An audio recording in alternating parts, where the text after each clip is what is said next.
अस्सलाम वालेकुम। आज आपको मैं स्ट्रेटजीज बताता हूँ 20 अगस्त की। याद रखने 3 बोर्ड मीटिंग्स अपकमिंग है। एक आपकी है अलाइड बैंक की, एक आपकी है अस्करी बैंक की, एक आपकी आ रही है ये फैसल बैंक की। फैसल बैंक की 28 को है, ठीक है। लेकिन ये भी दिमाग में रख लें कि वो आपका रोल ओवर वीक आ रहा है और म्यूचुअल सेलिंग करते हैं लास्ट वीक में। तो ये वाला जो वीक बहुत क्रिटिकल है। तो 150 मार की मार्केट, तो ये खतरनाक पॉइंट पे आ चुकी है। जब इस तरह एक बहुत पीक मारती है ना, ये 150 140 लेवल्स बड़े खतरनाक होते हैं क्योंकि इसमें करेक्शंस आ जाती हैं। तो शायद प्रॉफिट टेकिंग इन 2 दिनों में हो सकती है। तब क्या होगा, आप नोट करोगे माड़ी जो है थोड़ा सा गिरेगा। माड़ी सबसे पैनिक सेलिंग होती है माड़ी में, तो आप माड़ी को एक्यूमुलेट कर लेना। फैसल बैंक ने ₹2 देने, 2 या ₹2.5 एक की भी डिविडेंड नहीं देता।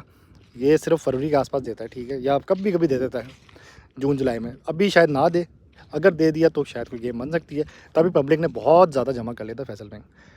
वो आज 72 73 के पास फिर रहा है। तभी मैं कहता फैसल बैंक को ना जमा कर लेना। मैंने 65 के पास से कॉल दी थी। मैंने तो 54 का भी लोगों को उठाया। मैं कहा इसको उठा लेना, ये कुछ करेगा। फिर आपका जो आता है ये आपका अलाइड बैंक आता है।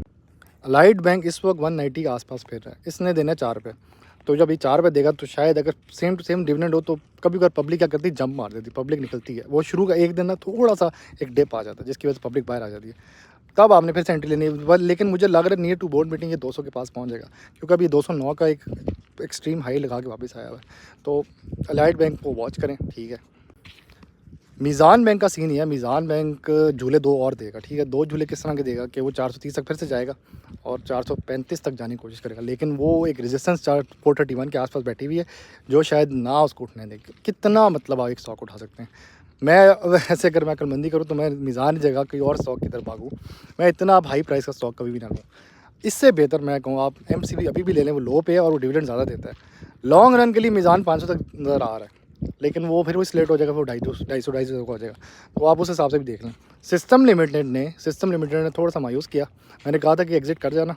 ये 128 के आसपास अगर नज़र आया तो उठा लेना। लॉन्ग रन के लिए नेक्स्ट क्वार्टर में ना ये डिविडेंड देगा। इस क्वार्टर में नहीं दिया क्योंकि उसने क्या किया, अपने डिविडेंड को रीइन्वेस्ट कर दिया कंपनी के अंदर। उसने कहा पब्लिक को देने से बेहतर है तो मैं बेहतरी की तरफ कहीं अप्लाई करता हूँ और कोई अच्छी चीज़ें ले लेता हूँ। PSO ने ₹10 डिविडेंड दिया, ठीक है। PSO लेकिन अगर आप रिपोर्ट पढ़े ना तो न्यूट्रल है, ना बेहतर है ना बुरी है, ठीक है। तो वो मैं कभी भी एंट्री ना लूँ। मैंने कहा तभी कहा था कि 395 तक भी आ सकता है। आगे करेक्शन आनी है ना, शायद 395 तक आ जाए। रोल ओवर वीक आ रहा है, म्यूचुअल की सेलिंग आ रही है, 2 करेक्शन है, ठीक है। फिर आपका जो आता है आरिफ हबीब है जिसने अभी ₹10 दिया डिविडेंड। 90 का स्टॉक है, 93 का पहुँचा हुआ है। लेकिन आरिफ हबीब मैं रिकमेंड नहीं करूँगा, साल में एक दफ़ा देता है। इससे बेहतर जो मुझे लगता है वो मुतरबा है, वो FHAM है। 29 का हुआ है, 24 का भी बीच में हुआ था अभी एक दिन पहले। तो गेम यही है भाई, देख लो। कुछ ना कुछ स्टॉक जो है कहीं ना कहीं पहुंच जाता है। जो लो है आप उनको उठाएं, कुछ ना कुछ बन जाएगा। मिलते हैं इंशाल्लाह अगली वीडियोज़ में।